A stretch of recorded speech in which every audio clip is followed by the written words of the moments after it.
Okay, we will go ahead and get started with today's discussion, and welcome to Fueling Collaboration Panel Discussion Series Season 5. Thank you so much for joining us today. Quick introduction, my name is Lindsay Hosier, and I am the Public Information Coordinator for the Consortium of Appalachian Fire Managers and Scientists, and it is my pleasure to be closing and opening today's discussion. Before we do get started, we do have a quick poll to get a sense of who is joining us today. Eric, will you please launch our poll? And we will have 3 questions that we hope everyone will answer because we really do look over the results. So question 1 is, what best describes your work?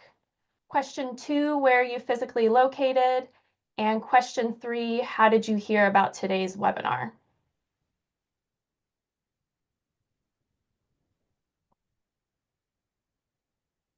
Wonderful. We have lots of results coming in. Thank you. And we'll leave the poll open for another 10 seconds or so to provide folks with an opportunity to respond.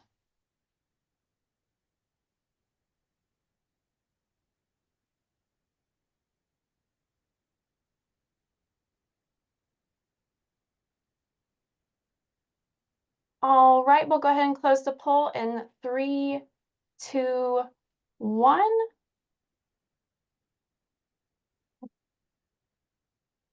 And looking at the results, it looks like we have a good mix of people with us here today, which is really exciting.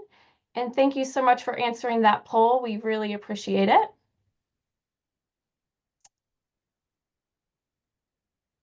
The Fueling Collaboration Panel Discussion Series is presented by the Joint Fire Science Program, Fire Science Exchange Networks in the Eastern United States, as well as the Forest Service Northern Research Station and the Forest Service Southern Research Station.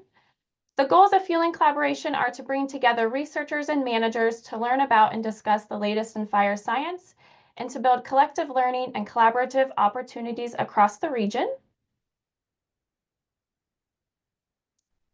This is our first live discussion of the series. We are rescheduling discussion 5.1 that was originally scheduled back in November. We'll be rescheduling that for a later date, which we'll be announcing soon. Our next discussion is 5.3, which will be held on January 16th, and that is expanding the fuels planning toolkit, terrestrial laser scanning, and 3D fuels characterization for improved wildland fire decision support. Discussion 5.4 will be held on February 20th, social acceptance and communication strategies for wildland fire management.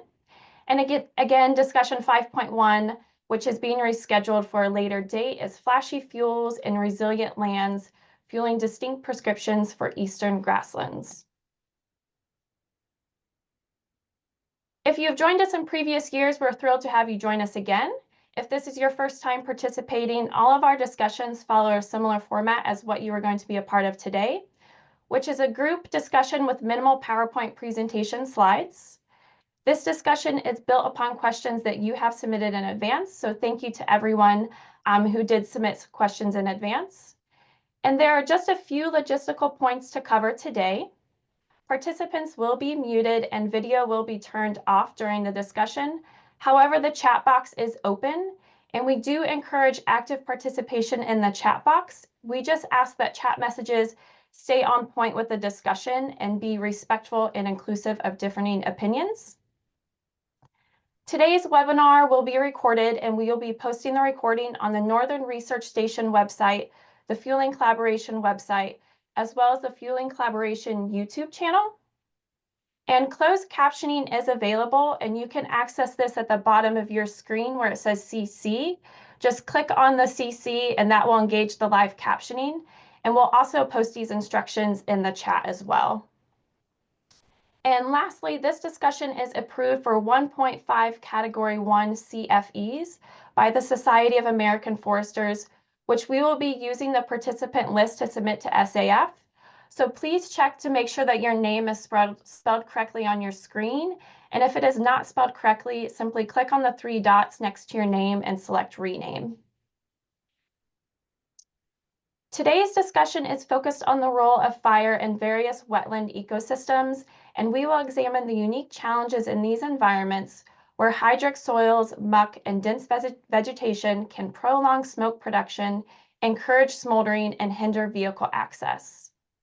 Our panelists include Jim Cox, who's a Beadle Fellow at Tall Timbers Research Station in North Florida.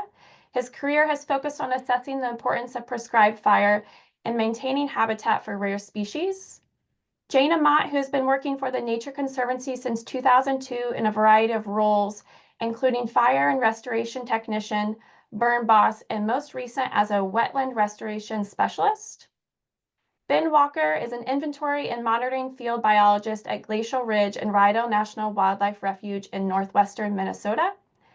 And our final panelist is Adam Morwick, who has been overseeing the Nature Conservancy's land stewardship in Western North Carolina since 2012. The majority of his time and efforts has been devoted to scaling up prescribed burning on public lands to restore open woodlands to the southern Blue Ridge's pine and oak ecosystems. To that end, he developed TNC Burn Program, which at the core of that program is a 25-person call when needed crew, which has been modeled across the U.S. And our moderator today is David Godwin. He is the Southern Fire Exchange Administrative Director and Co-Principal Investigator. David has experience in fire ecology research ranging from remote sensing assessments of burn severity to studies of prescribed fire and forest carbon dynamics. And so before I pass it over to David and get started with the panel discussion, I would like to first acknowledge all of our organizers and planning team. They are an incredible and amazing team, and it's been such a pleasure working with them. If you do have any questions, please do not hesitate to contact any of these organizers. And with that, I will pass it over to you, David. All righty, Lindsay. Well, thank you so much for the introduction, for getting us started today. Good morning, everybody. I'm glad to have you here with us and joining us today. I am amazed. We have over 252 participants online. That's a phenomenal turnout. And Eric said we had over 600 people sign up for this event. So I think that the participation and the registration is a testament really to two things. First is the dedication that you all as attendees taking the time have as lifelong learners and as stewards of the land. You know, your participation demonstrates a thirst for knowledge and a land ethic that seeks continual improvement. And so for any of you who make decisions on the land or are involved in research regarding land management or on public or private lands, I want to say thank you. Thank you for taking the time to be here, and thank you for the work that you do. Second, your participation today demonstrates the challenges and complications that arise when land, water, and fire intersect. And for each of us, wetland means something different, and it brings something different to mind. The term probably holds different meaning and brings images to mind of different ecosystems and landscapes depending on where we all live and work. So even the great source of all information, Merriam-Webster, of course, defines wetland as land or areas that are covered often intermittently with shallow water or have soils saturated with moisture. So it goes on and says, such as marshes or swamps, and it lists similar terms such as marsh, swamp, bog, fen, muskeg, wash, slough, morass, moor, and swale. And that's only the start, right? You all have more terms for ecosystems and wetlands in the areas that you work. Wetlands can be places that stop fire. They can be areas that we use as natural fire breaks for wildfires and for prescribed fires. Wetlands can be places where the moisture of extinction precludes the continued spread of fire, and that can be very valuable and important in some places. But of course, wetlands can also be places that hold fire. And when sufficiently dried, ancient peat, muck, and organic matter can burn or smolder for days, months, or even years. And they've even been coined zombie fires, which is really great. And people who write headlines used to love that term. Due to their persistence and ability to smolder undetected even through snowy winters, only to re-emerge from the earth during drier times. They're also famously difficult to control. And according to one report, the 2008 Evans Road fire in North Carolina required nearly, I had to go back and check, 2 billion gallons of water to drown the fire burning deep into a dried pocosin in North Carolina. And then, of course, wetlands can also be fire dependent, right? Places that periodically need fire to maintain conditions that sustain plant and animal species, sometimes threatened or endangered species. Sometimes they're threatened or endangered due to fire exclusion. And of course, most plants and animals are not adapted to fire per se, but they are adapted to particular fire regimes, which is important. And that is fire under a fairly specific range of conditions. And even Aldo Leopold noted that in an early extension article that too much fire in wetlands could be detrimental to bird habitat, things that we're still learning today. So in the 21st century, getting and managing fire in wetlands is challenging, right? Probably even more challenging than it has ever been. So today I'm excited to dive into this topic with our speakers and learn together from their experiences working across the Eastern U.S. So with that, welcome Adam, Ben, Jana, and Jim. And I would like, if you would please each introduce yourself and share with us, this is my icebreaker, one of the most surprising things that you have encountered while working in the field. Ben, you want to start us off? Sure. Thanks so much, David. Morning, everyone. Again, my name is Ben Walker. I'm stationed up in sunny but very cold northwestern Minnesota this morning. One of the most surprising things, and I was trying to think of something that's very fitting for wetlands, and I think it typically falls in with our operations and how widely used the term of, hey, I got the truck stuck goes. Anything from something very basic to a wheel slipped into a ditch to water's pouring in the cab because I drove the truck through the wetlands. And so it's one of those that it's a gift that keeps on giving. It surprises me every couple of years with situations that we find ourselves in. So. All right, thanks, Ben. All right, Adam, how about you? Hey, my name is Adam Warwick. I'm working for the Nature Conservancy. I work out of Asheville, North Carolina, where we're dealing with the aftermath of the tropical storm Helene. And I think I'm coming to you this morning from California, where I'm at our Nature Conservancy Burn Boss refresher. But I didn't want to miss this, so I think one thing that's really surprised me, really found interesting, is bog turtles and the role of or how much the relationship of bog turtles and cattle, and some of the best habitat in Western North Carolina and the Southern Appalachians for bog turtles is wet pasture. And it's always made me try to think about the historic relationship potentially with interrelationships of fire and bison and grazing and beavers. And it's a really complex disturbance regime that I think characterizes bog turtle habitat. So I think that's probably one of the coolest things. Cool. Thanks, Adam. Glad you could join us even while you're on the road this week. Yep. All right, Jana.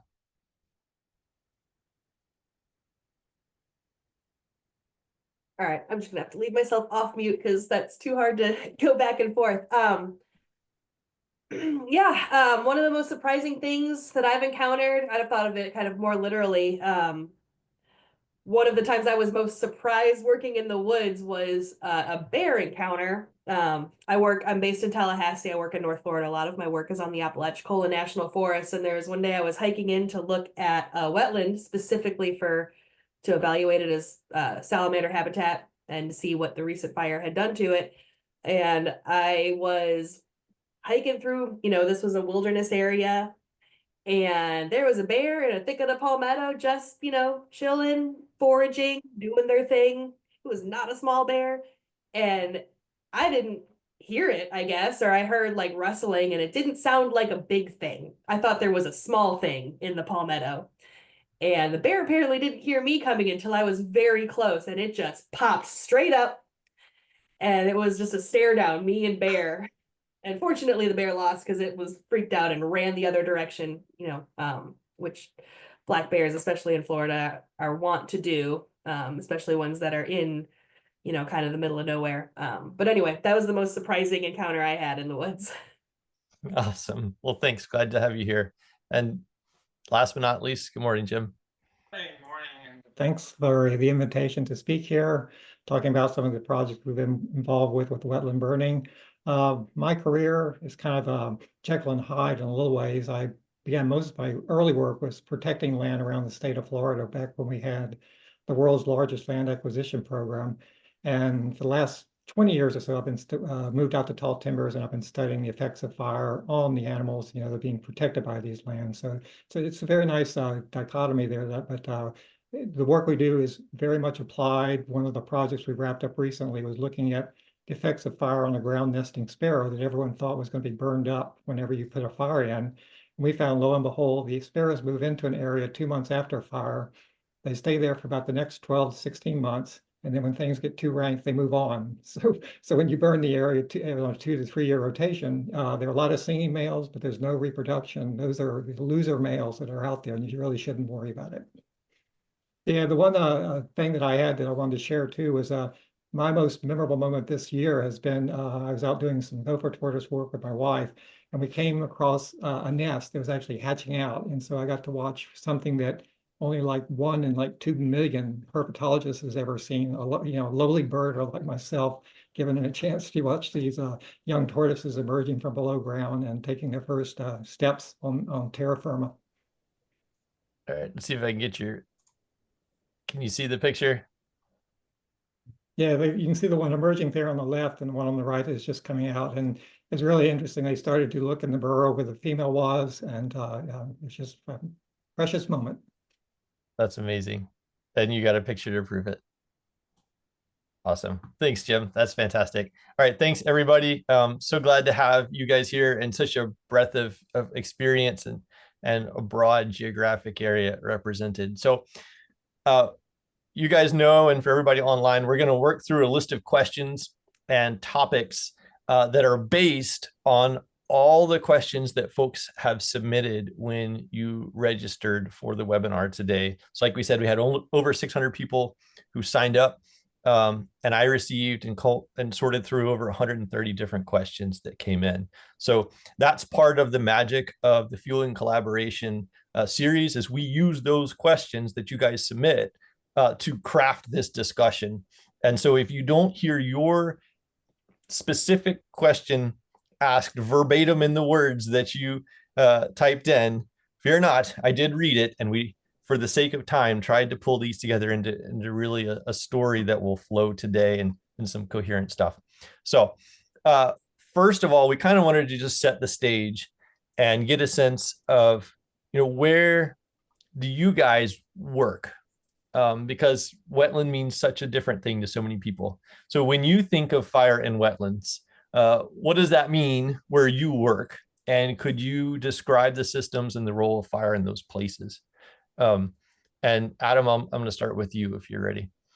Yeah, I'll for context, you know, I worked with Jana kind of in northern Florida for about the first 10 years of my career, but came up here to the Southern Appalachians and Western North Carolina about 11, 12 years ago, and really started to embrace these collectively called Southern Appalachian bogs.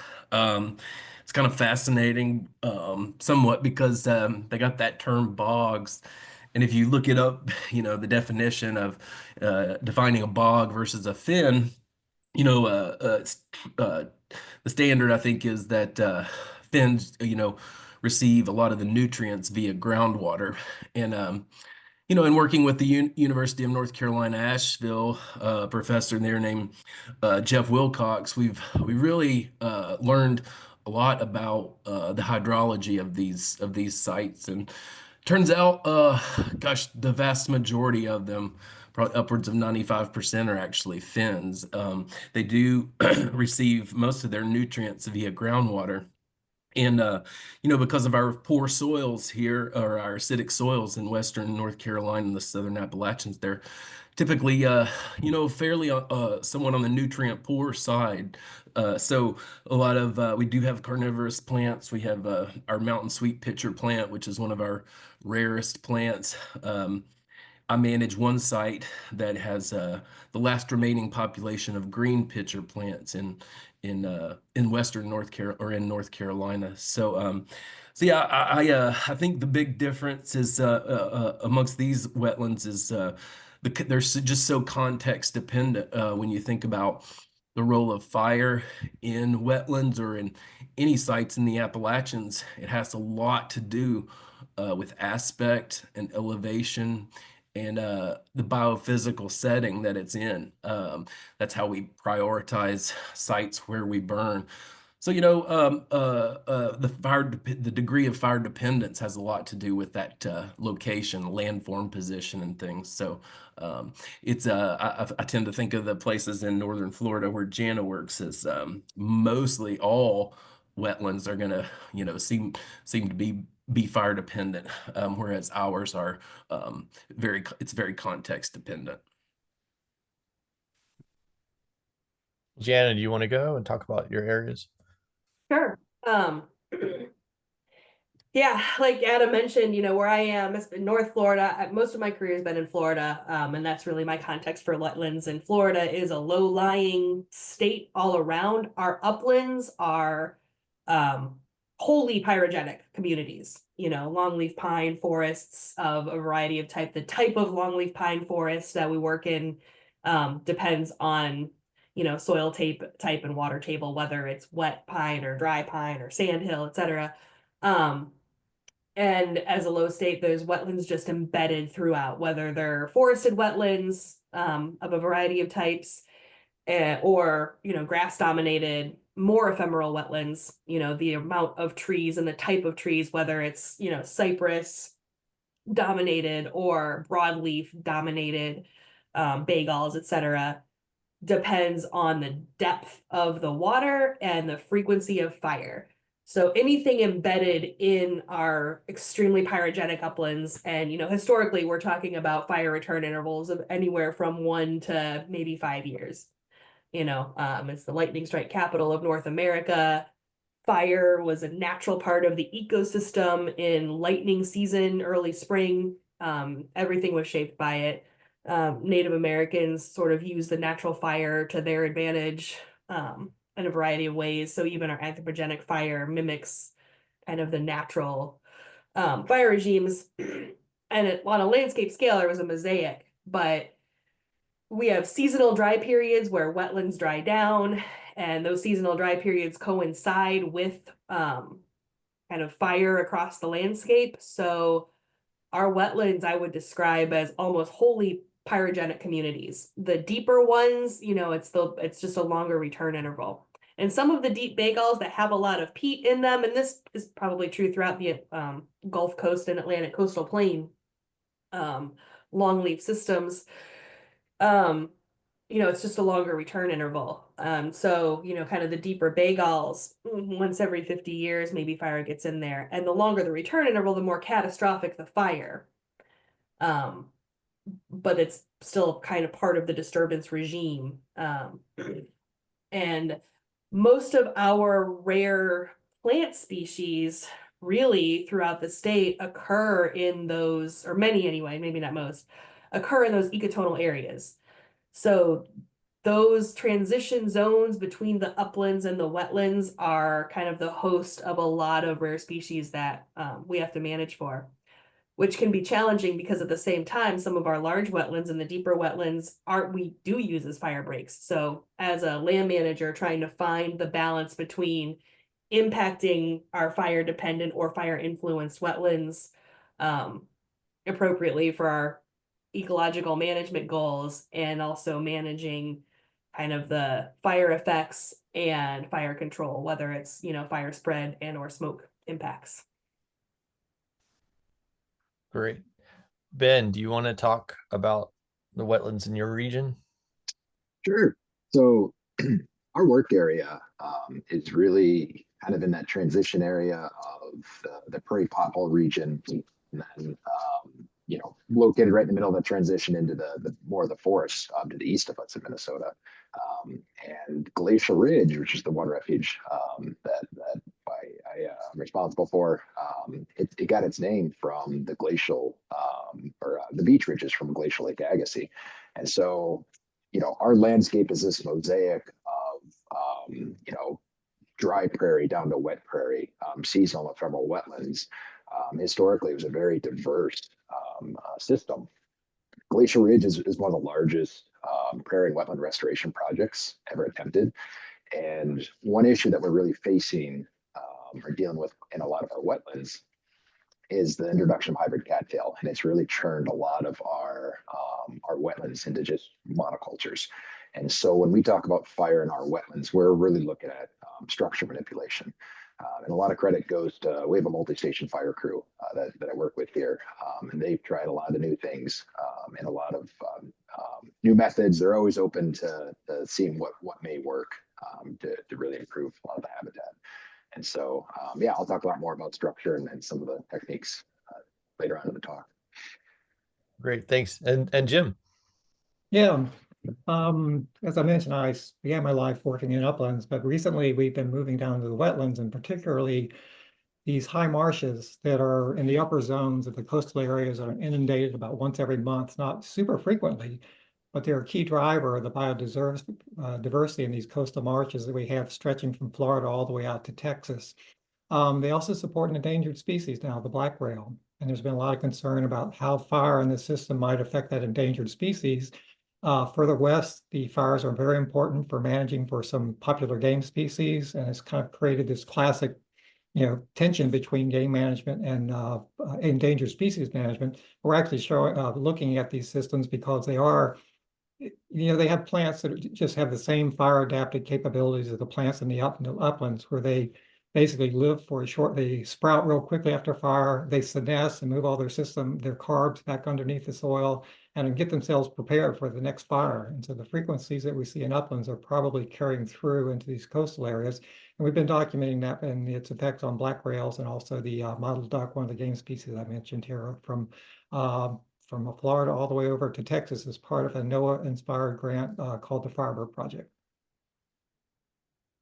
So Jim, you touched on something there, and Jana did too. One of the questions that really came in quite a few times was, are all wetlands fire dependent? Adam or Ben, do you guys want to touch on that and comment on that? I would, I would say no. If you look at in the Southern Appalachians, we have one up in northwestern North Carolina. It's called Bluff Mountain, and up at about 5,000 feet elevation, we have a fen, our Bluff Mountain fen, which is has a ton of really rare plants that that I think botanists refer to as northern disjunct species. So, that climate up there, typically that's up around the spruce fir elevation. You've got some really cold weather, cold climate adapted species.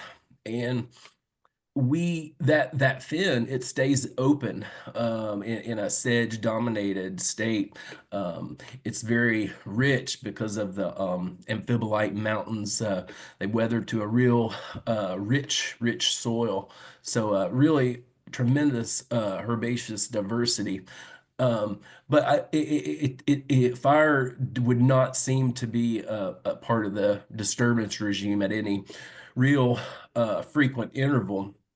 But however, if I went down to Clay County, which is right on the border of between North Carolina and Georgia, we have a wetland down there, which is the place I mentioned that has that green pitcher plant, last place in the Sarracenia aureophila, the last place in North Carolina that has green pitcher plant, and it ranges certainly way down into Alabama, a lot of refuge sites down that way. So in order to keep that wetland open, it requires fire about once every 3 years. It sits within a pine, a really yellow pine, kind of a short leaf oak dominated matrix, forest matrix. So yeah, no, I would say the short answer is no. And I think it's very clearly defined, pretty clearly defined in the Appalachians versus sort of the answer to that question would be a bit more nebulous than maybe some of these other areas.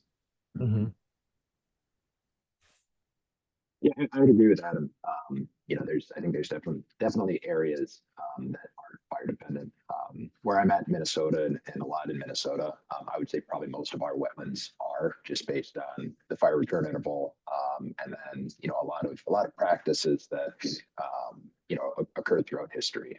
Indigenous communities really put a lot of fire on the ground to manipulate their landscape, and in some of our forests, when you look at what you would think a fire return interval there, maybe 50, 60 years of the larger forest. Looking back to the records, it could have been anywhere from 8 to 10 years historically, just because of that introduced, low intensity burning that was there a lot.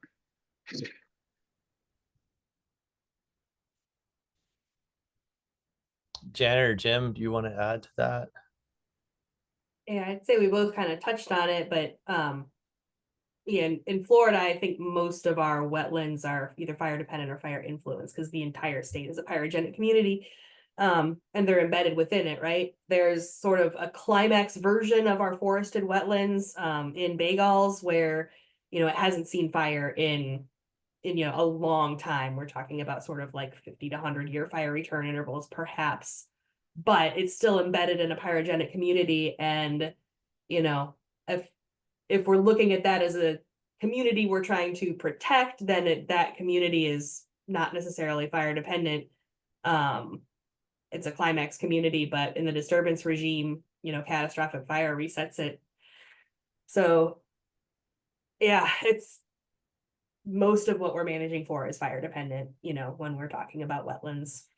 And the more ephemeral the wetland, the more fire dependent it is.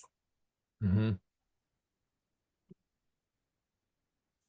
For my money, it's very hard to imagine any square foot in Florida not having some effect from fire surrounding it. And sometimes it can be even indirect effects, just the smoke and what that does to fungi and stuff in the other systems. And so it's just given the scope of the burnable acres that we have in Florida, it's hard to imagine anything hardly having not been influenced to some degree by fire. So kind of circling on this one a little bit, there was questions of like, how would somebody know if a wetland is fire dependent? If they're not sure, what would you guys suggest they look for, or who would they turn to, or what resources would help them determine if a site is a fire dependent wetland? And then kind of the follow-up to that is, does it need burning now? When should it be burned? How should it be burned? Like the next step kind of questions. My choice is to turn to the Natural Heritage Program in North Carolina. I think, they have such highly skilled and experienced botanists that they can, once they're able to sort of go through and inventory the plant species that are there. And you kind of learn a little bit more about the soil.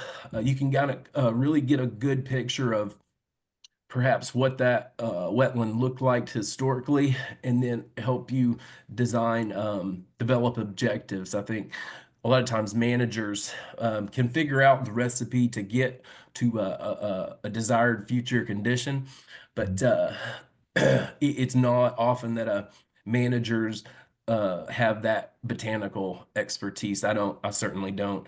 And so, knowing, being able to lean on those folks with Natural Heritage Program in Western North Carolina, I have a colleague, his name's Ed Schwartzman, and we're blessed with a lot of natural resource professionals that are, private contractors that can help understand and kind of like inventory those plants and really understand what that community wants to be, because throughout these last 100 years of human modification, it can be hard to figure out, whether it's have a non-native invasive species problem, or the removal of beavers has been a big influence on our wetland structure, the vegetation structure and composition. So natural heritage, to answer your question short. Seconded. And same for you, Jim and Ben. Are there resources that or how would you direct people to find out more about whether or not their sites are fire dependent wetlands? Well, for me, again, what I sort of mentioned in the introduction, the fact that these plants that we have in these systems are often exhibit the same sort of phylogenetic features that are found in the upland plants is a key indication to me that they are fire moved into them with some regularity. The Spartina patens, the Spartina bakeri, they all have these sort of same physiological adaptations, which basically are the same thing that the wiregrass in the upland system has, which is to get those nutrients below ground after you've grown for about a year and sit there with their bunch grasses, so the air can move and fire can move very freely through the entire system. And they just share the same characteristics of the things that are just, sometimes upslope from where they are. So then we had questions about pre-colonial wetland fire regimes. Do you guys have a picture of what that was like in your particular areas, and could you talk about that? Yeah, I mean, with I think it's hard to talk about Southern Appalachian wetlands without including a discussion about beaver. When you think about some of the current research and what we know about beavers is that about one family or of beavers, which would be 5 to 8 individuals per linear stream mile, is about how the density historically. So there was this complex interaction where they would have cleared back trees from a pretty large buffer around the streams and these wetlands where they impounded things, and then eventually they would move on, and that would kind of succession would happen thereafter, where you'd have this various stages of herbaceous vegetation and shrubs. So it's really dynamic, and it really changed over time with different climatic cycles. And I think certainly when you had larger herds of bison and elk that would descend on these areas and really churn up the soil and keep it in more of a herbaceous early successional sort of state, I think it could have been pretty frequent. Yeah, especially when you had oak litter and yellow pine dominated forest in the adjacent uplands. It certainly, when those uplands would burn, if you called it, say, sometimes once every 10 years, that wetland would only be dry enough to burn maybe once every 30 or 40 years. But in that whole disturbance, the dynamic regime, I think it was a regular occurrence in some situations. I love that you mentioned beavers. And I think I was in Colorado earlier this year and starting to learn about these things called BDAs, beaver dam analogs, that they were putting in on national forest land out there. And I think, Adam, you talking about beavers and prehistoric metafauna, it's always interesting to think about natural resource management and restoration, whatever you want to call that. You're putting together a puzzle where you don't have all the pieces, and that's and then you throw in things like changing land use patterns in the region and climate change, and just it's really an interesting thing to me. Yeah. So, and my buddy, I'll just give him a shout out, but Joe Marshall, of course, he's on here, and him and his colleagues, their dendrochronology work, as time goes on, it reveals, historic fire return intervals. And so, you can look at the occurrence of drought and kind of get a picture of how often and what times a year that fire might actually creep into these wetlands. yeah, for sure. Joe knows I am a dendrochronology groupie. I don't do it. I don't have the patience or anything like that, but the work that they do informs so much, and I think it's fascinating. And I've tried to explain it to school groups and kids before, talking about fire in the Southeast. I was like, we don't know how to speak quail. And so until we learn to speak quail or whatever species, fire dependent species you want to describe, in the meantime, dendrochronology is helping us to untangle some of these relationships of fire and landscapes over time. So one of the key features, we have 4 or 5 studies that have been done on coastal barrier islands here in Florida. So we can just look just upslope, just a few meters from where the high marsh are, and see that the 2 to 3 to 5 year return intervals are really prevalent in those systems. And it's very fortunate that we have had a lot of this dendro work taking place in the panhandle of Florida in recent years. Ben, how would you know, or what are the kinds of pre-colonial wetland fire regimes in your region looking like? Yeah, so I switched microphones, so hopefully this one sounds okay. Oh, that actually sounds really good. It's quite clear. Good. Historically, a lot of our landscape was in that probably 3, maybe 5 year, in the long-term fire regime interval. Our spring fires can be pretty intense, but it's also one of our wetter seasons too. And so I would assume our wetlands were probably seeing a little bit longer fire return interval. However, our summers and our falls are nice and dry. And so, a lot of these probably seasonal temporary wetlands, we're probably getting pretty good return intervals.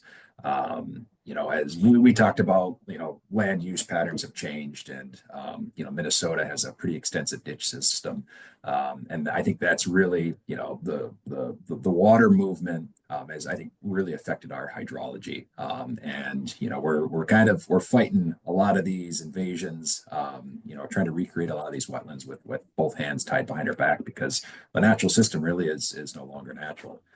Just as Adam was talking about with the removal of beavers in a lot of areas. So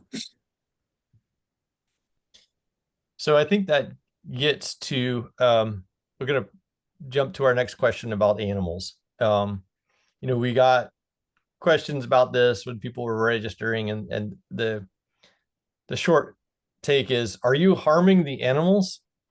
And that's sort of a complicated question. But I would be curious to hear what you guys have to say about that. I see it even from online with some of our local folks comment on land management down at St. Mark's National Wildlife Refuge, which is a special place to me just south of where I live. And, we're in Tallahassee, people call it the Silicon Valley of fire, right? We probably have some of the most accepting and educated populace regarding fire and ecosystem management and restoration. And yet there's still people who are arguing about the use of fire at St. Mark's, particularly for wetlands. And so I'm curious to hear what you guys have to say about, are we is fire in wetlands harming animals? Or, that's kind of a loaded question right there. Well, for the black rail, in fact, that's one of the big issues. There was a fire conducted about 30 years ago that had demonstrable mortality for the black rail.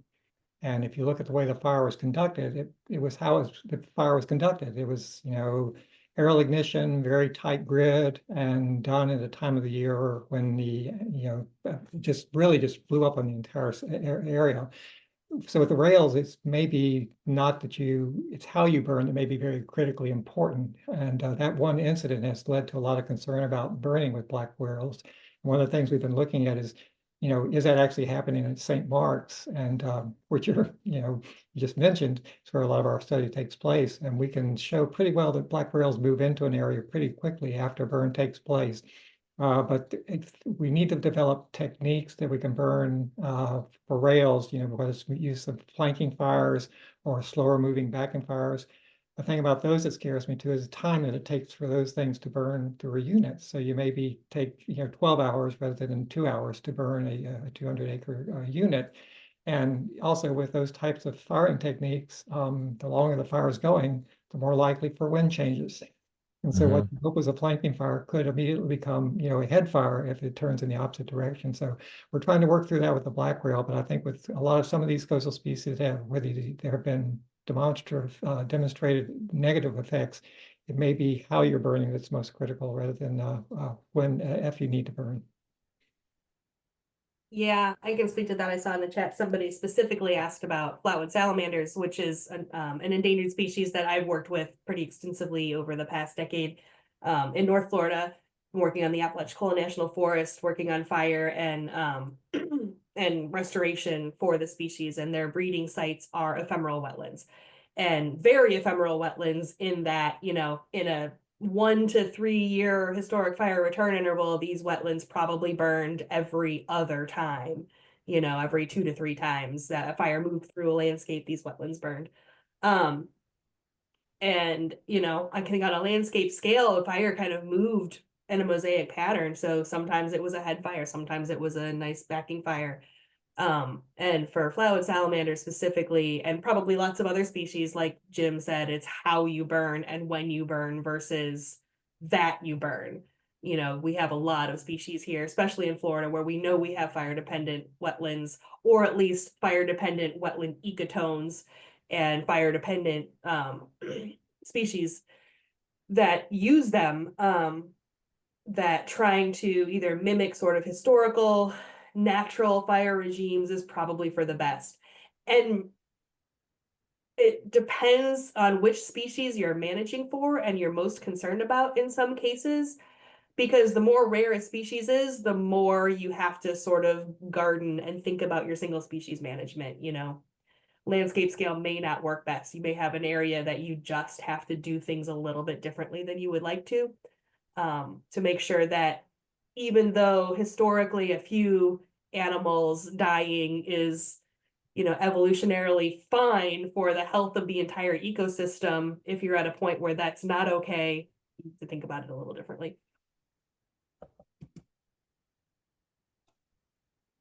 Yeah, you know, posted a paper that's a recent paper about box turtles, and we've kind of wondered about these less mobile species. How can they how can they live with fire in a frequent fire landscape? And though that's not bog turtles, I think it kind of, that paper really gets into how box turtles and all of our native species have adapted to living with fire.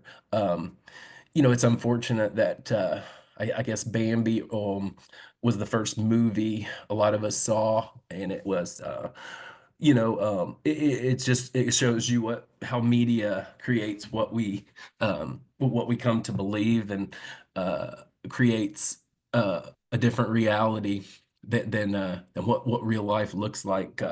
Certainly, deer and turkey, while we're still mopping up, usually they're coming in to get at some of the fresh forage or the acorns or the invertebrates that are revealed. So, you know, and even when I'm burning an oak litter in the uplands, I've been some 150, 200 yards away from the actual flaming front, and I've watched red bats get up out of the leaf litter and fly away, where I can't even really smell smoke.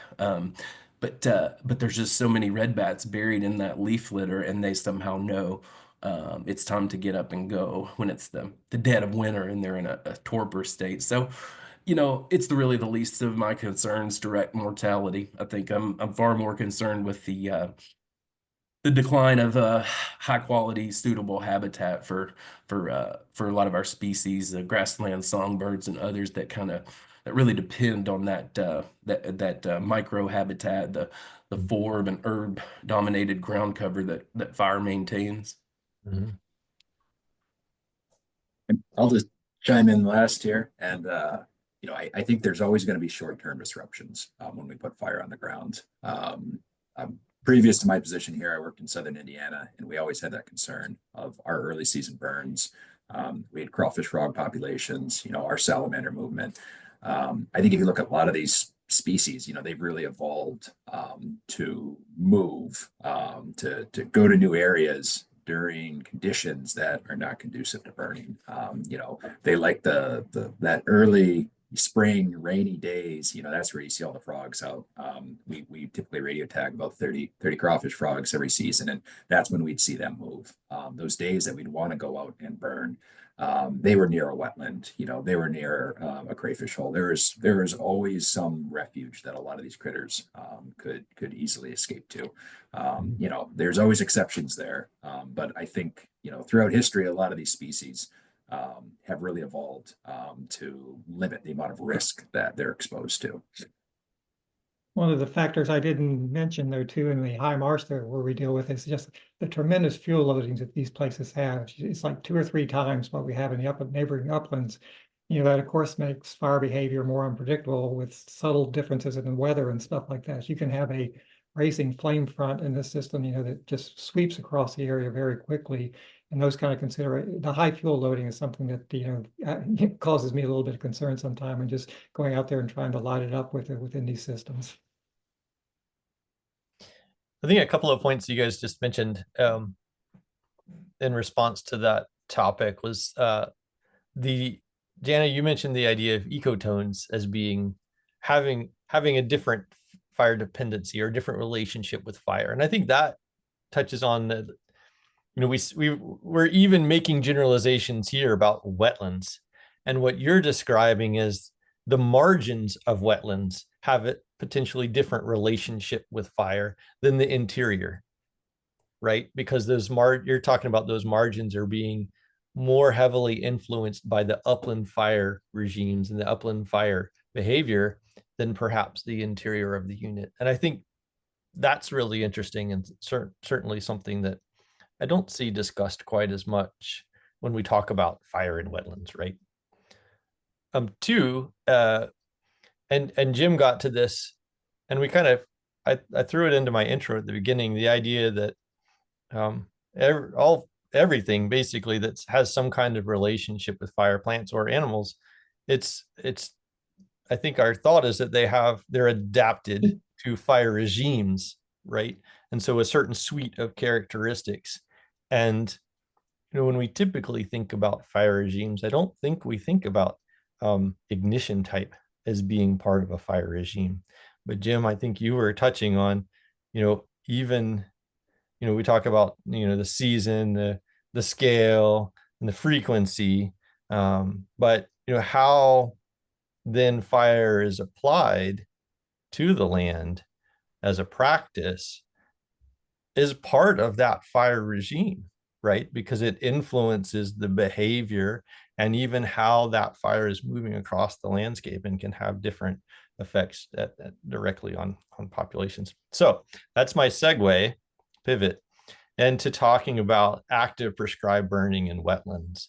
And so I know a lot of folks really curious to know, as a management activity, how do prescribed burns and prescribed burning in wetlands differ from your experience in burning in the uplands? From the Southern Appalachian bog perspective, I think they're very, very small sites. And a lot of times, in our efforts to use acres as our metric of success, these sites don't always get the attention or are prioritized like they should be. I use my crew a lot to really focus on making sure these sites get burned because, I think a lot of the agencies are pressured to reach certain acreage goals, which leaves out these rare natural communities. And so I think that scale and you gotta give up, so to speak. You got to devote a burn day to these. Or you could do 2,000 acres, or you can do 10 acres, and we really focus on, even though these wetland sites are small, we try to make sure these sites are getting burned because the one place that we have green pitcher plants, the only reason we have that is because the previous owner grazed it and burned it annually since the early 1900s. So it's clear that if we back off of our burning to 4 to 5 years, the poplar and the hardwood dominance takes over. Hardwoods start to dominate, and it really pushes out a lot of the rare plants. So it's a matter of scale and being intentional about conserving the rare natural communities. One of the things that may seem counterintuitive in settings where you have high fuel loadings is that, like for black rails, there's a lot of recommendations that are now trying to extend the fire frequency in those areas, out to 5 years, when in fact, actually burning more frequently may reduce the fuel loadings and create more predictable fire behavior. So burning every 2 years may be a better strategy for this particular bird because you're going to have more patches and stuff in the unburned area. So, it's more complicated than just sticking to, one look at the way that fire takes place. And I've been sort of toying with the idea that actually a 2-year interval may be a better strategy for this bird than extending the frequency. The more frequent your fire, the bigger mosaic pattern you're going to end up getting, because the fuel loading is going to come back in different places and different times. So if you're talking about something at a larger scale, the more frequent, in a fire frequent pyrogenic community, the more often you burn it, and try to hit that sort of historic fire frequency, the better mosaic you're going to get, and the better, or just a different, better is a value judgment, but the different and types of fire, as fire moved around the landscape historically, it wasn't always low and slow. If it got a wind behind it, you had head fire. There were patches that didn't get burned in the previous fire or the previous two because of this mosaic, and then they get a more severe fire through them the next time. It's just patchy. And when it comes to our wetlands, we have to decide, as land managers, what are we managing for? Are we managing for black rails? Are we managing for flatwood salamanders? Are we managing for the health of the ecosystem? Are we managing for pitcher plants? And that means sometimes, we want fire to move through low and slow because we don't want to create sort of a severe fire impact. But sometimes that means that we want to get up, we want to maybe avoid the severe, head fires through our uplands, but we want our wetland edges, especially if we know that fire is not going to move through the wetland. It has a deep center, less pyrogenic community in the middle. It's not quite all the way dry, but we really want those ecotonal edges, the areas that are drier and interact with fire more frequently, to receive fire. Well, then you have to put maybe you put a higher fire towards it. You get up close to it, light a head fire, and really send fire at it if you're trying to knock back some of the succession that comes from fire exclusion. So it's really situationally dependent. What is your goal for this system, for this burn unit, for this wetland? And then, you need to create your ignition plan and the type of fire you want accordingly. Real quick, a lot of our operations don't change when we're looking at uplands and our wetlands, just because we roll them all into our same unit, and we're typically going after larger units. However, being in the north, we're fortunate that we can try some other practices, and I really give our fire crew here a lot of credit. And so on a day where you think that no one would be out burning wetlands, say 10 degrees out, 6 inches of snow, and a 30 or 40 mile per hour wind, that's actually ideal. Cattail wetland burning. We can finally get the fire to carry through the crown. There's zero chance of any adjacent lands burning. And again, we're really looking for that structure manipulation. And so areas that we haven't been able to catch, if we had a wet spring or a wet fall, sometimes in the winter we can access those sites, and we can get that fire to carry through some of these larger cattail areas. Yeah, we've done similar in North Florida for flatwood salamander specifically, where we know that where you're burning 2,000 or 3,000 acres at a time, you're not going to be able to catch all of the small, half acre, 1 acre wetlands that you're really concerned about that are, existing habitat. So you can go in a few months later when it's wetter, when it's drier, in the spring, usually in kind of high lightning season, dry, red flag days, high KVDI, they're not burning units because of the risk. But in a recently burned unit that is, 2-3 month rough, you can go back and get fire into those wetlands to do these specialty burns. It takes a lot of resources because it costs the same amount of money to burn, 10 acres of ephemeral isolated wetland as it does to burn 3,000 acres of, of uplands or whole unit. But if you're managing for something very specific, those are an important 10 acres, and at least our local agencies realize that, and they're kind of moving forward with it. Yeah, and I'll just say that I've been trying to promote that approach. I think Jana and folks are really starting to pioneer that approach of once you've got the big unit burned out and you've got black around that wetland, yeah, like she alluded to, when you get conditions to burn that big unit, sometimes usually that wetland may not be necessarily dry enough to get fire to carry through the ecotone. So it hasn't we haven't necessarily got that implemented yet in the Southern Appalachians, but it's a really innovative approach that I took with me from Florida to the Appalachians, and I'm hoping that we can really start to use that implement that approach. Yeah, and it can be hard for different landscapes. If you've got it only works effectively if you have sort of a clear break around your wetland that you're trying to reburn, somewhere that the fire is going to go out without, extreme manipulation to the landscape. So Ben, does that touch back on what you were saying about burning in the winters? Are your uplands covered in snow at that time when you've got those high winds and you're trying to blast through the cattail? Exactly. They're effectively islands out there. So I think there were other questions that came in, kind of we're talking at the landscape or at the unit scale, but kind of getting down to the operations of actually burning these places.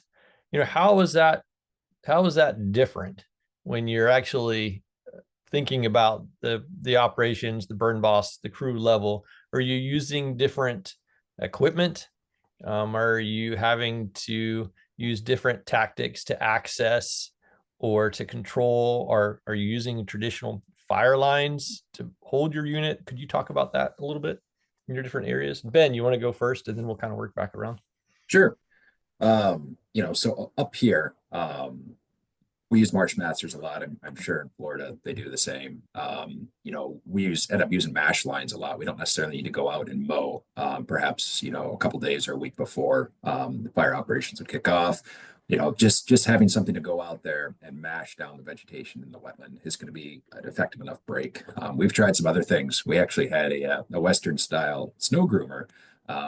Basically mowing cattail out on the ice in some of our areas. They're looking to that for large scale structure manipulation or fire break install, and it's a very effective tool out there as long as the conditions are right. And so, yeah, everything's a little different. Fall burning, usually our wetlands are dry enough where you either have to mow them or just provide more and more wet lining. But every situation's different. Some of our hardest units, though, are the ones where we have to install breaks through wetlands, just because it's going to also put out a lot more risk for our firefighters out there, whether that's, smoke inhalation or the potential to get stuck. And so, whenever we can, we try to avoid installing a lot of breaks through wetlands, but sometimes they're unavoidable. Yeah, operationally, I mean, in Florida, wetlands are, the deeper, less, fire influenced wetlands are frequently used as fire breaks. So, sometimes they are the break, sometimes it's a road, and sometimes you do have to either be able to tie into the wetland, or use a wetland as a fire break, or, get a break through a wetland in some way, which usually involves, getting up to either side of it, if it's a stringer or something. And, because usually when you're burning, you can't actually cross that other than on foot.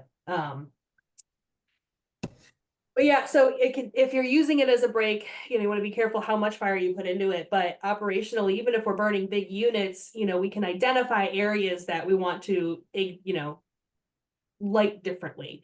Some interior ignition where we want to make sure, like, if we have the opportunity and if we have enough staff that are capable of interior ignition going to specifically apply fire to certain areas, to certain wetlands, or even to like large wetland edges to make sure that it's getting the kind of fire impact that we hope to achieve in the big unit, and maybe avoid having to go back and kind of reburn some specialty areas.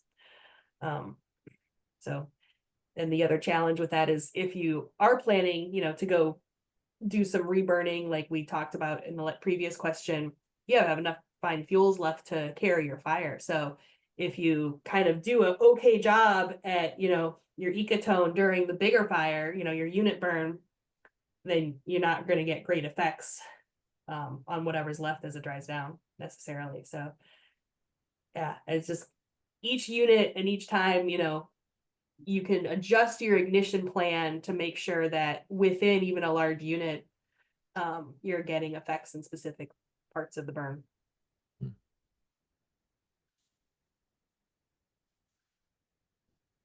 Yep, I'll just add that we're super light touch, no hand line, we're just hand line, no dozers. A lot of times we can get away with using a book of matches instead of a drip torch, and some of these are globally rare plant species, so there's hesitance about maybe using a lot of drip torch fuel in these places. So but and also they sit down in the lowest parts of the landscape where you know uh, uh, you would expect low intensity backing fire. And so um, when your fire gets down to these low spots, there may be kind of this impetus to get the fire wrapped up and get the smoke up and out, but and you might want to consider letting it rip and from the bottom, but that really wouldn't I don't think would be appropriate in a lot of cases. And so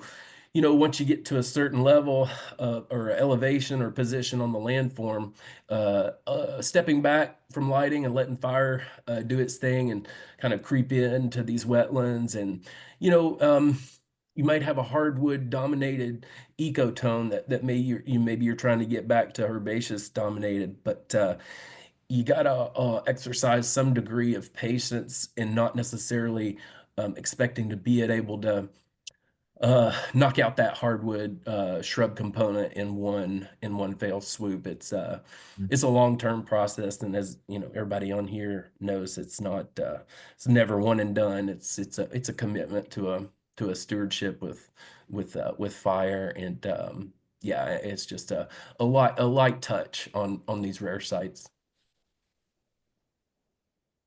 Well, not much to add, but in Florida, outside of the Everglades, there's such a rampant move to try to develop every square inch of Florida that most of our even great refuges have a checkerboard of dikes and things that can be used to manage how much fire is applied and how to make sure it stays where you want it to be. So we had quite a few questions come in about prescribed fire for managing invasive species in wetlands. And quite a few of those were non-native invasives, but also, we have upland natives that invade wetlands and alter them significantly. Could you guys talk about how you might be using fire to manage native or non-native invasives? I think it's really going to depend on your situation. Mhm.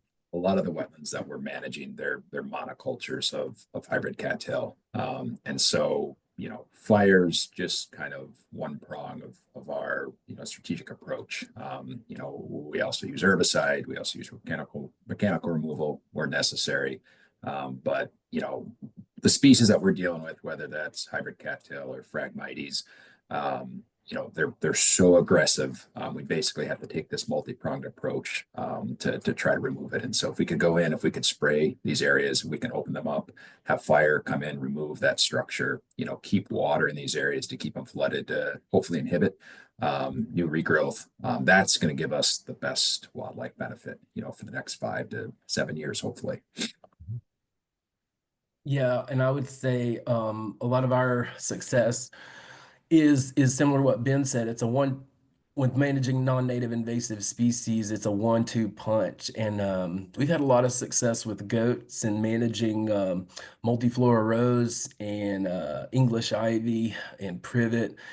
And then I think you're just looking at species that you're wanting to control, having a really extensive, vigorous root system that is primed for resprouting based on your first treatment, whatever that may be. Now you could obviously go with herbicides, and that's a choice, and it's kind of situationally dependent, and it's values judgment when it comes to using herbicide. But certainly, I think it's always, you can always benefit. You're going to always really be much more effective when you couple different treatment methods, and it's in rapid succession, even high frequency burning, hitting those some of those plants once with fire, letting them resprout and exhaust those root resources, and hitting them again real quick with one treatment method or another is always going to be effective. And fire is certainly one of the most effective and cost efficient tools that we have in our toolbox. But we've had success with targeted herbivory as well.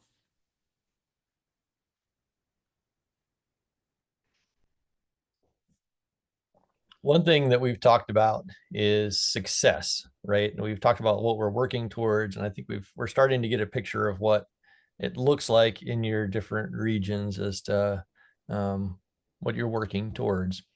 But one of the things I think a lot of us operationally tend to learn quite a bit from is, what does failure look like, and what are some examples of things that have not gone well? So what does prescribed fire failure look like in wetlands?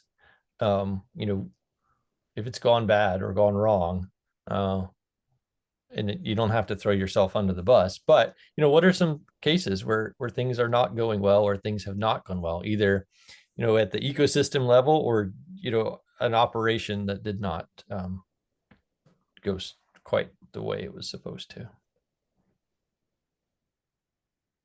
I mean, I don't want to jump up in front of anybody, but I think that's an excellent question, first of all, and I don't think we asked that near enough. We're real quick to put out talk about our success stories, but where we really learn is through failure, and a lot of what we're doing is new, and a lot of it's ultimately trial and error. But I think is partially, I think, that goes with being a burn boss and being responsible with the use of fire. I think a lot of times you get out there and all of your parameters are line up in your burn plan, and you get out there and the fire's not doing anything. It's not doing what you want it to in one way or the other. So I think you could categorize that as failure, but it's really a learning experience. You have to be able to say, you know what, we made a bad call today. We shouldn't be out here. It's after your test fire, if it's burning too hot or it's not burning at all, you can pack it up and go home and come back another day. So I think that's sort of the closest that we've really gotten to what I would call failure. It's a matter of these are tricky sites and saturated soils, and even my friends down on the coast in the Pocosins and Wilmington and area, they're using their wetlands as fire breaks. And you got to think about, they have to look out how dry are our soils and when's our next rain coming, because I think somebody mentioned the Evans Road fire earlier. Things that could possibly burn for months, if not years, in the duff, and that's a human health hazard. So there's a real art to burning in those kinds of situations. Oh, accept heterogeneity too after the burn. One of the things that affected the rail mortality in that one instance that I mentioned was the fact that after burning the area, the person in control thought there were too many unburned patches. So they sent a helicopter back up and burned out the remaining unburned patches, which is exactly where the rails try to retreat to during a fire. And it could have been that act too that contributed as much to the mortality as the aggressive nature of burning the site overall. So accept some slop out there, and it's probably good for the wildlife and plants that are using the area. Yeah, I think the failure that I think causes the most anxiety among fire managers and burn bosses is the idea that a wetland that you're burning into and using as a fire break in some way, shape, or form is going to fail, and fire is going to, leave your burn unit or burn farther into the wetland and create massive smoke hazards, which is a, hazard to the health of the firefighters and to the health of the community. And, if there's roads downwind, if there's anything that can be negatively impacted by long-term smoke production. So that's what makes it challenging. And that's why it is easy, it has historically been easy for fire managers to exclude fire from wetlands. Whether it's we want to make sure it's very wet, and even though these historically pyrogenic communities aren't, we want to make sure they're not gonna burn because it's scary if they do. To the point throughout peninsular Florida, a lot of land managers, well, you know, farmers, ranchers, they would go plow a line around every single wetland. So whenever they burned their property, you know, it didn't get in at all, which created a large, massive ecological issues in these wetlands. But yeah, that's when, you know, as fire managers, we go look at our lessons learned, see what happened, you know, try to learn from others' failures so that we can find that balance between ecological fire management and community safety. It's tough. And Ben, up in your region, you know, do you have any examples of where it has not been a success or it has not So gone well? yeah, you know, I wouldn't say we're fortunate that we're working in a highly manipulated system, but it does give us a little more leeway, I think, to try new things. You know, we really follow the plan, do, learn, and working in some of these wetlands. You know, we sometimes take some fairly aggressive tools to them. You know, but we have a pretty extensive monitoring program that we associate with all of our actions. And, you know, we can clearly see what's pushing, you know, the fire effects in our favor, the condition that we really want to strive for, and what's not. You know, if we were in more of an intact system, more of a remnant, you know, prairie wetland system, I think we'd be much more hesitant. And so I think we have a little more leeway for failure where we're at. Our failure looks like after 2 or 3 management actions, it all ends up being cattail anyway. And you know, we've learned a lot from that. So Yeah, it looks like there's been quite a few questions. I've kind of kept an eye on the chat where people were curious about managing cattails in your region or phragmites in other areas and combining fire with herbicide treatments and whether or not herbicide before or after, just kind of these different combinations of tools to whack these species and try and get some kind of desired condition. So, you know, big pictures, we're sort of coming down towards the end of our time. I think we had quite a few people who commented on questions related to climate change and wetland ecosystems and fire. And curious to hear your thoughts on, you know, are you feeling like you're observing climate change related impacts in the areas that you're working, or you know, looking down the road, what do you see are potential impacts to these systems from climate change? I would just say I think there's something to nitrogen deposition and rapid nature of how fast our hardwoods come in to our wetlands. I think there's also a degree of fertilizer runoff in one of our sites where, like I mentioned earlier, it's supposed to be a nutrient poor site, and you know, fragmentation and adjacent farm fields really affect the dynamics, the chemistry of the wetland. Yeah, you know, when it comes to fire, I think in the Appalachians, what you generally look at is our rain or our precipitation sort of tapering off in August, and really sometimes no appreciable rainfall till again in November or so. So that's our drought period, and I think the expectation is more frequent and longer duration droughts, and I think it's going to impact wetlands a little bit more.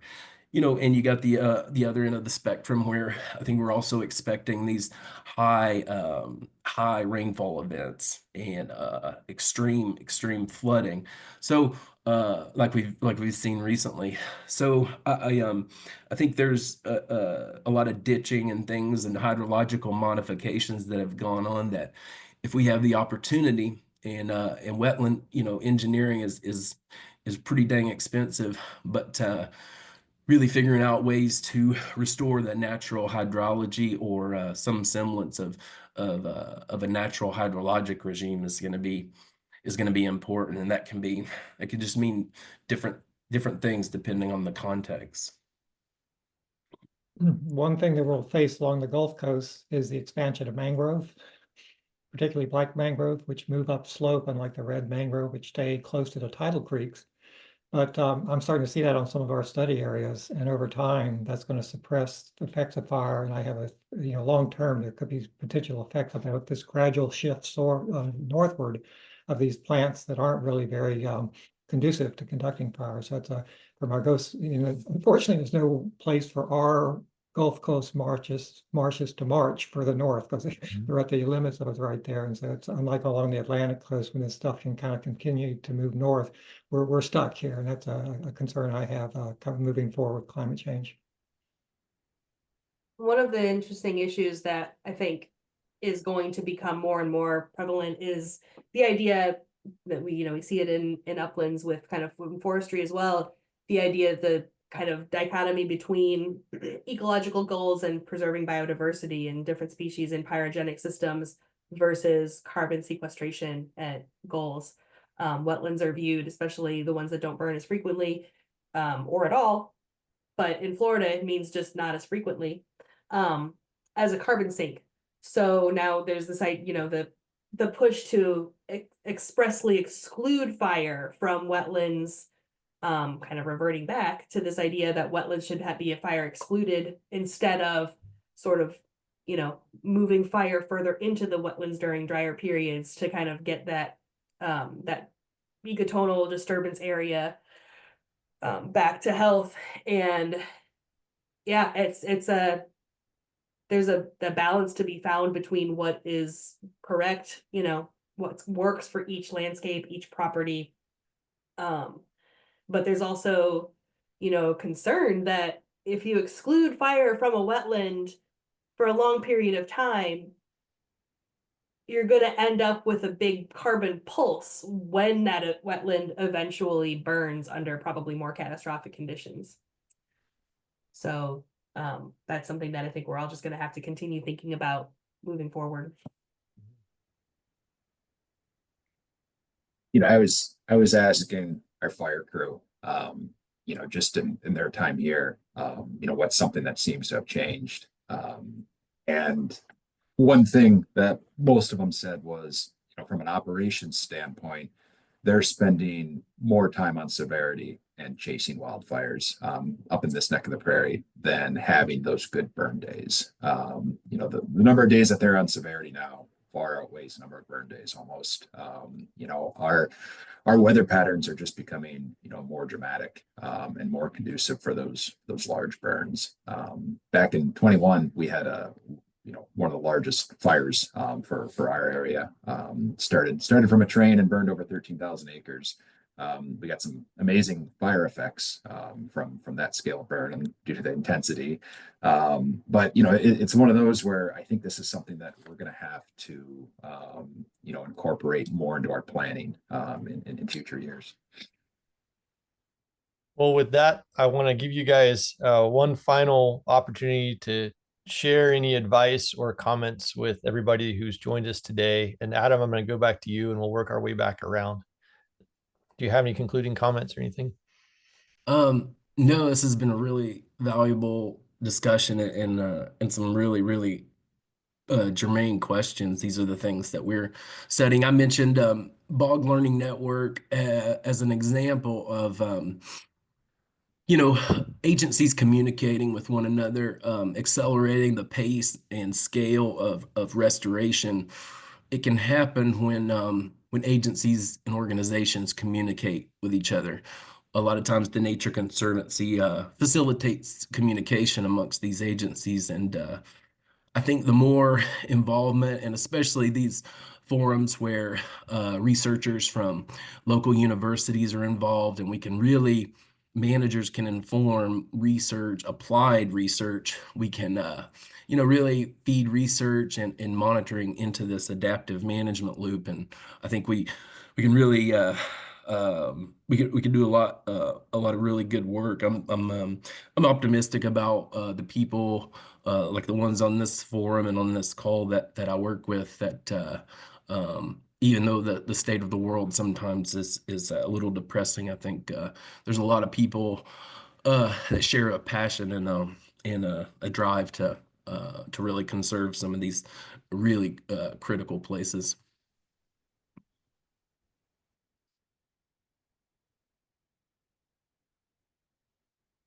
Jim or Jana, do you guys have any concluding or closing comments that you'd like to share? I'll just say, sometimes step out of what you know and into stuff you don't know. I think that's something that has helped. I came into this work with the black rails and didn't know very much about the bird or some of the issues, but just having ideas about maybe it's increased frequency will help to slow down the fires, which are actually killing the rails. There's some, having some thinking like that comes from a different perspective and is very helpful. And I try to seek that advice from people who many may think don't know anything, but actually they know a heck of a lot, about what's happening, particularly the land managers. I like to spend a lot of time with them kicking around and just, you have to kick the dirt with them, and talk about what they're looking at on the landscape, and just recommend that all researchers do more of that and less of, a little bit less of, just studying the publications as they come out. Yeah, I think good land management, fire management in wetlands and uplands depends on, having discussions like this. So I'm super excited to have been a part of it and helping drive it. Because the reality is whatever we're trying to accomplish on any given site or in any given landscape is a specific goal that is outlined by, your agency leadership, your desires, your funding, whatever it is. There's a goal, and the idea that we're managing to some sort of like pre-European, pre-colonial condition, especially with the changing climate, is, we need to step out of that thinking and figure out, are we managing, what are we trying to do here? What type of habitat are we trying to increase? What kind of ecosystem functions are we trying to enhance or preserve? And really think about it in those ways, especially in the face of sort of changing climate and how that affects fire behavior and how it affects other disturbance regimes that are impacting our sites, especially here in the Southeast. The increasing tornadoes, hurricanes, that's another form of disturbance that is directly impacting the kind of fire we're seeing on the landscape. No, I'll be real quick. Yeah, what works today may not work tomorrow. I mean, we're facing, so many threats, so many changes. And so yeah, sometimes push limits, and we got to find out what's going to work, and hopefully yeah, for the best. Well, guys, Adam, Jana, Ben, Jim, thank you so much for taking the time to speak candidly and really consider the questions that came in from the audience today. This has been fantastic. I wish we could do another 2 or 3 of these and dive into some of these specific topics. The time has flown by, and I really, really, really do appreciate your time today. So, Lindsay, I'm going to hand it back over to you, and thank you all, everybody. Thanks, David. I'll just echo a lot of the points that David said. This was an incredible, incredible panel, and a lot of takeaways, a lot of insights. And thank you to all the participants for joining us today.